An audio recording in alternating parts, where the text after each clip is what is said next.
कैसे हो बच्चों। उम्मीद है आप सब बहुत ही अच्छे होंगे। तो बच्चों इस वीडियो क्लास में हम प्रश्नावली 5.1 का दूसरा प्रश्न सॉल्व करेंगे। पहला प्रश्न मैंने आपको समझा दिया है और उसका लिंक मैं इस वीडियो के डिस्क्रिप्शन में दे दूंगा। ठीक है बच्चों।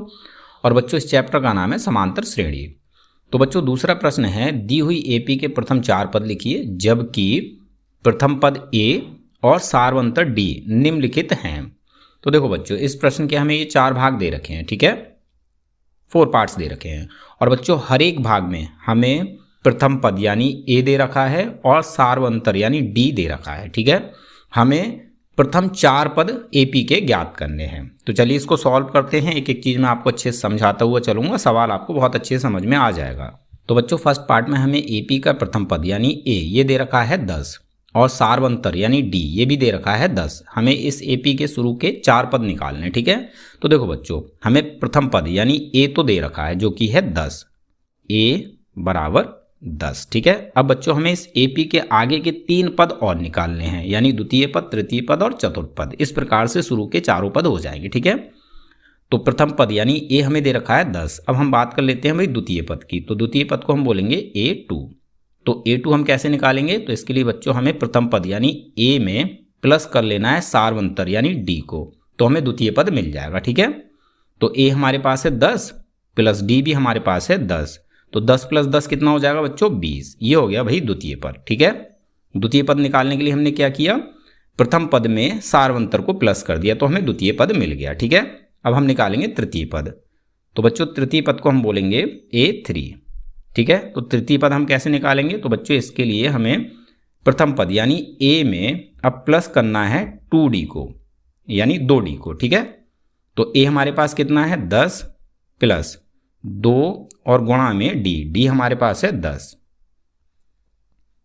तो यहां से बच्चों हमें मिलेगा 10 रहेगा ज्यों का त्यों प्लस 2 गुणा 10 ये हो जाएगा 20। तो 10 प्लस 20 कितना हो जाता है? 30। तो ये हो गया भाई इस एपी का तीसरा पद। ठीक है, अब बात करते हैं चौथे पद की यानी A4 की। चौथे पद को हम कहेंगे A4। ठीक है, तो A4 बच्चों हम कैसे निकालेंगे? तो इसके लिए हमें प्रथम पद यानी A में अब प्लस करना है 3D यानी 3D को। ठीक है, तो A हमारे पास है 10 प्लस 3 गुणा D भी है हमारे पास 10। तो यहां से बच्चों हमें कितना मिलेगा भाई? 10 ज्यों का त्यों रहेगा प्लस 3 गुणा 10 ये हो जाएगा 30। तो 10 प्लस 30 ये हो जाता है 40। तो ये हो गया इस एपी का चौथा पद। तो यहां हमने इस एपी के शुरू के चारों पद निकाल लिए। ठीक है, अब यहां पर एक छोटी सी बात समझो। देखो बच्चों अगर मान लो आपको इस एपी का 5वां पद निकालना हो यानी A5, तो आप क्या करोगे भाई? प्रथम पद में प्लस करोगे, यहाँ जितना भी लिखा है, यहाँ कितना लिखा है? 5 लिखा है, तो 5 से 1 कम कर लो। 1 कम करने पर कितना होगा? 4। तो अब आपको प्रथम पद यानी A में 4D को प्लस करना है। ठीक है, तो आपको 5वां पद मिल जाएगा। अब मान लो आपको छठा पद निकालना है यानी A6 निकालना है, तो आप क्या करोगे भाई? प्रथम पद यानी A में प्लस करोगे, यहाँ कितना लिखा है? 6, तो 6 से 1 कम कर लो, कितना बचेगा? 5। तो अब आपको प्रथम पद यानी A में 5D को प्लस करना है। ठीक है, तो आपको छठा पद मिल जाएगा। इसी प्रकार से अगर आपको 7वां पद निकालना है तो आप क्या करोगे भाई? A में 6D को प्लस करोगे। ठीक है, तो इस प्रकार से आप डायरेक्ट 5वां पद, छठा पद, 7वां पद, 8वां पद, जो मर्जी वो पद निकाल सकते हो। जो भी पद आपको निकालना है उस पद से 1 कम कर दो और फिर उतना ही D आप ले लो। ठीक है, तो इस प्रकार से आपको वो पद मिल जाएगा। क्लियर है? आई होप आपको समझ में आया होगा। तो बच्चों यहाँ पर हमने इस एपी के चारों पद निकाल लिए। ठीक है, तो इन चारों पदों को हम यहाँ लिख देते हैं। तो बच्चों एपी के प्रथम 4 पद कौन से हो जाएंगे? 10, 20, 30, 40। ठीक है, और ये एपी इसी प्रकार से आगे चलती रहेगी। तो यहाँ पर हमें केवल 4 ही पद निकालने थे, तो हमने ये 4 पद निकाल लिए। ये हो गया हमारा भाई फर्स्ट पार्ट का आंसर। ठीक है, आई होप सवाल आपको समझ में आया होगा। तो चलिए सेकंड पार्ट को सॉल्व करते हैं। तो बच्चों सेकंड पार्ट में हमें एपी का प्रथम पद यानी A ये दे रखा है -2 और सारवंतर यानी D ये हमें दे रखा है 0। तो यहाँ पर भी हमें इस एपी के शुरू के 4 पद निकालने हैं। ठीक है, तो पहला पद तो हमें दे रखा है जो कि है A, ये कितना दे रखा है? -2। ठीक है, अब हमें दूसरा पद निकालना है यानी A2। तो A2 कैसे निकालेंगे बच्चों? तो इसके लिए हमें प्रथम पद यानी A में प्लस कर लेना है सारवंतर यानी D को, तो हमें दूसरा पद मिल जाएगा। ठीक है, तो A हमारे पास है -2 और प्लस D है हमारे पास 0। तो -2 + 0 ये रहेगा -2। तो ये हो गया भाई द्वितीय पद। ठीक है, तृतीय पद की बात करें यानी A3 की, तो ये कितना होगा बच्चों?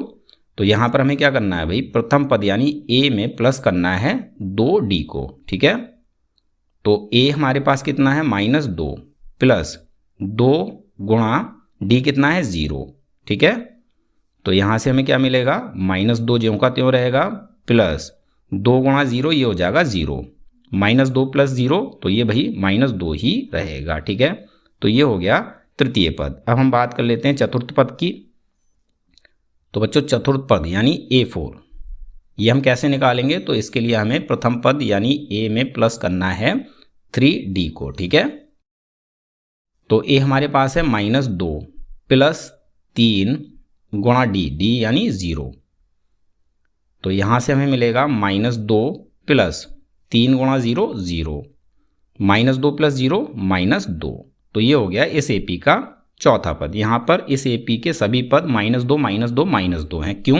क्योंकि भाई जो सार्वंतर है वो 0 है, इसीलिए यहाँ पर AP हमारी क्या आ रही है, -2 -2 -2। ठीक है, तो यहाँ हमने इस AP के चारों पद ज्ञात कर लिए, तो इसको हम यहाँ लिख देते हैं। तो बच्चों इस AP के प्रथम 4 पद हो जाते हैं -2 -2 -2 -2, और ये AP इसी प्रकार से आगे चलती रहेगी। ठीक है, तो यहाँ पर हमारा ये आंसर भी हो जाता है कंप्लीट।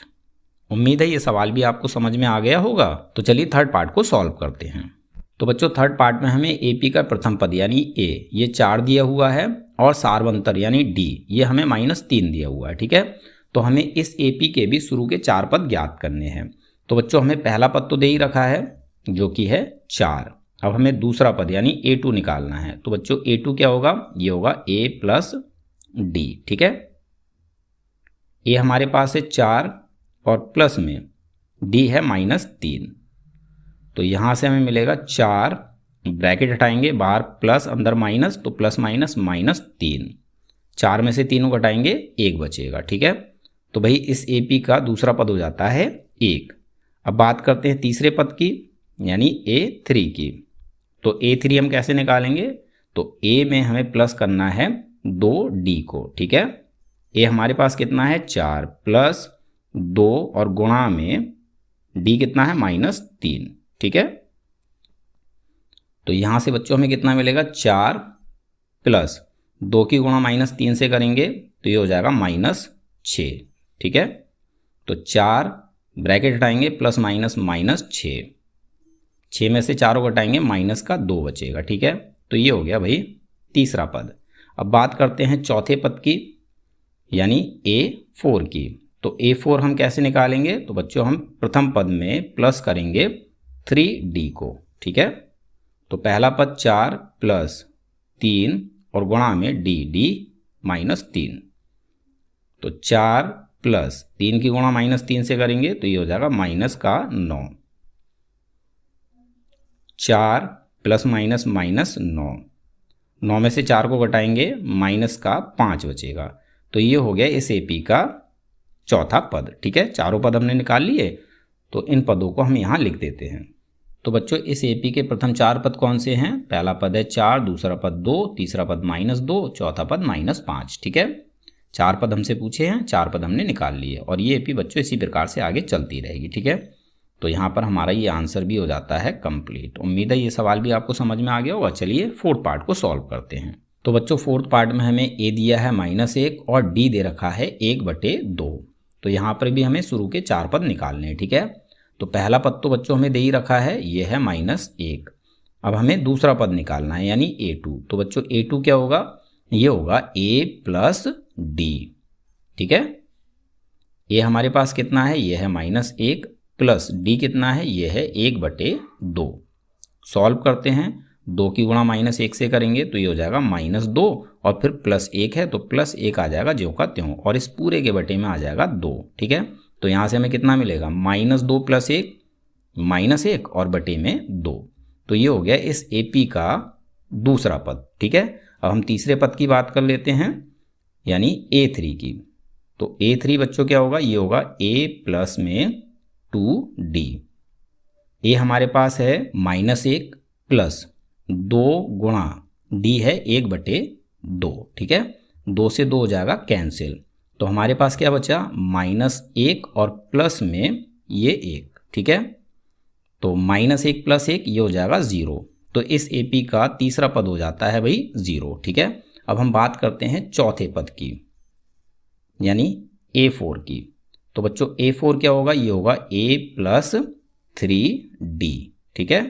A हमारे पास है -1 प्लस 3 गुणा 1/2, D का मान 1/2, ठीक है। सॉल्व करते हैं इसको, -1 ज्यों का त्यों रहेगा, प्लस 3 की गुणा 1 से करेंगे, 3 × 1 = 3 और बटे में आ जाएगा 2, ठीक है। आगे सॉल्व करेंगे इसको, 2 की गुणा -1 से करेंगे तो ये हो जाएगा -2, फिर है +3 और बटे में आ जाएगा 2। तो यहाँ से बच्चों हमें कितना मिलेगा, -2 + 3, ये हो जाएगा 1 और बटे में 2, ठीक है। तो इस AP का चौथा पद हो जाता है 1/2। तो यहाँ हमने इस AP के शुरू के चारों पद निकाल लिए हैं, तो इसको हम यहाँ लिख देते हैं। तो बच्चों इस AP के प्रथम 4 पद कौन से हो जाते हैं, पहला पद हो जाता है -1, दूसरा पद -1/2, तीसरा पद 0 और चौथा पद 1/2, ठीक है। ये 4 पद हो गए और ये AP इसी प्रकार से आगे चलती रहेगी। तो ये हो जाता है बच्चों इस पार्ट का आंसर, ठीक है। तो बच्चों यहाँ पर हमारा प्रश्न नंबर 1 कंप्लीट हो जाता है। उम्मीद है ये सवाल आपको अच्छे समझ में आ गया होगा। तो मिलते हैं अपने अगले वीडियो क्लास में।